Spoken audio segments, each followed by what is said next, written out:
उन्हाळा आला की आपण आंबा, सॅलड, स्मूदी, आईस्क्रीम असे खातच असतो। शिवाय उन्हाळ्यामध्ये आपण बरेच प्रकारचे थंडगार पेयसुद्धा किंवा सरबत बनवून पियत असतो, लस्सीसुद्धा पियत असतो।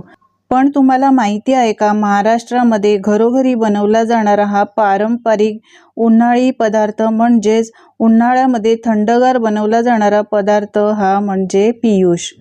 तर तुम्हाला उन्हाळ्यामध्ये ताजेतवाने राहायचे असेल, फ्रेश राहायचं असेल तर हा थंडगार पियुष बनवून पिलाच पाहिजे। चला तर बनवायला घेऊयात। यासाठी इथे मी सर्वात आधी एक छोटंसं बाउल घेतलेलं आहे किंवा एखादी वाटी घ्यायची आणि यामध्ये 2 चमचे दूध घालायचं। सगळ्यात आधी आपण इथे केसर भिजत घालणार आहोत, कारण केसर भिजल्यानंतर याचा रंग खूप सुरेख येतो। तर थोड्याशा केसराच्या काड्या या दुधामध्ये घालायच्या आहेत आणि मिक्स करून 5 ते 7 मिनिटं बाजूला ठेवून द्यायच्या, म्हणजे यामध्ये रंग मस्त उतरतो आणि पियुषला रंगसुद्धा खूप सुरेख येतो। आता पियुष बनवण्यासाठी इथे मी मिक्सरचं भांडं घेतलंय। इथे मी 1 ग्लास भरून ताक घेतलेला आहे। ताक घ्या किंवा तुम्ही दह्याचं ताकसुद्धा बनवू शकता। तर माझ्याकडे ताक होतं तर मी ते ताक घेतलेलं आहे। आता खास पदार्थ आहे पियुष बनवण्यासाठी, तो म्हणजे श्रीखंड।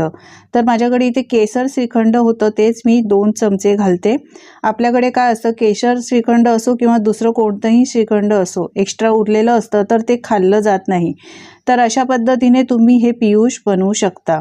आता 2 चमचे इथे पिठी साखर घेतलेली आहे। त्यानंतर 1 चमचा वेलची पावडर घालायची। आता याला चव येण्यासाठी जायफळ पावडर घालायची आहे। तर ताजं जायफळ किसूनच यामध्ये घालायचं। तर थोडंसं जायफळ मी यामध्ये किसून घालते।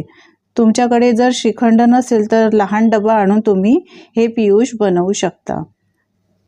आता आपण जे केशराचं दूध भिजवून ठेवलेलं होतं ते यामध्ये घालायचं आहे। आता झाकण लावून मिक्सरला हे छान फिरवून घ्यायचं। हे पियुष थंडगार पेय आहे, ते बनवायला खूप सोपं आहे, तर तुम्ही नक्की बनवून बघा। तर मिक्सरला हे बघा मी फिरवून घेतलेलं आहे। यामध्ये आपण केसर घातल्यामुळे तुम्ही पाहू शकता मस्त याला केशरी रंग आलेला आहे। पियुष बनवण्यासाठी आपण यामध्ये श्रीखंडचा वापर केलेला आहे। श्रीखंडमध्ये विटॅमिन B12 भरपूर असल्यामुळे उन्हाळ्यामध्ये आपल्याला उत्साही जर राहायचं असेल तर या विटॅमिन B12चा खूपच उपयोग होतो। आपण यामध्ये दह्याचा वापर केलेला आहे। दह्यामध्ये तांबे, पोटॅशियम, कॅल्शियम, मॅग्नीज, लोह, जस्त आणि मॅग्नेशियम यासारखी खनिजं आहेत। यामुळे आपल्याला उन्हाळ्यात जर खूप घाम येत असेल आणि त्यामुळे जर आपल्याला अशक्तपणा वाटत असेल, फ्रेश वाटत नसेल, तर असं हे थंडगार पियुष पिल्यामुळे खूपच उत्साही वाटतं। शिवाय उन्हाळ्यामध्ये भरपूर आजार होतात, लूज मोशनचे त्रास असतात, तर यामध्ये प्रोबायोटिक असल्यामुळे तो सुद्धा त्रास कमी होतो। पाणी आपण कमी पितो, घाम आपला निघून जातो शरीरामधनं, त्यामुळे शरीर डिहायड्रेट होतं। तर ते होऊ नये यासाठी हे तुम्ही पियुष असं थंडगार बनवून पिऊ शकता।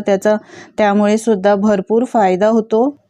ताक उन्हाळ्यामध्ये घरोघरी बनवलं जातं आणि ते पिलंसुद्धा जातं। ताकामध्ये प्रोबायोटिक असल्यामुळे पोटाचे आजार कमी होतात।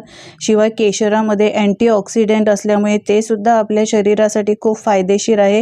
हिरवी वेलचीची पावडर घातलेली आहे, ते ॲसिडिटी कमी करते आणि पचनासाठी सुद्धा हिरवी वेलची चांगली आहे। शिवाय जायफळमध्ये कॅल्शियम, तांबे, लोह, मॅग्नेशियम, मॅग्नीज आणि पोटॅशियम यासारखे पदार्थ असल्यामुळे हे पियुष, थंडगार पियुष तुम्ही उन्हाळ्यामध्ये नक्कीच बनवून पिलं पाहिजे। यामुळे तुम्ही दिवसभर एनर्जेटिक राहाल, उत्साही राहाल। तर मंडळी, उन्हाळा सुरू झालेला आहे। तुम्ही कोणकोणते पदार्थ बनवायला सुरुवात केलेली आहे तर मला ते कमेंट करून सांगा आणि तुम्ही कोणत्या देशातून, कोणत्या शहरातून माझी ही रेसिपी पाहताय हे सुद्धा मला कमेंट्स करून सांगायला विसरू नका, म्हणजे मी तुमचे आभार मानेन।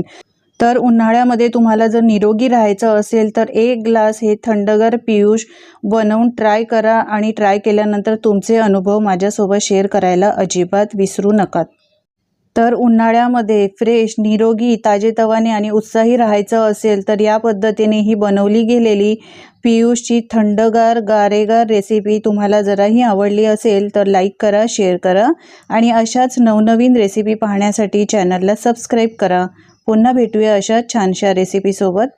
धन्यवाद।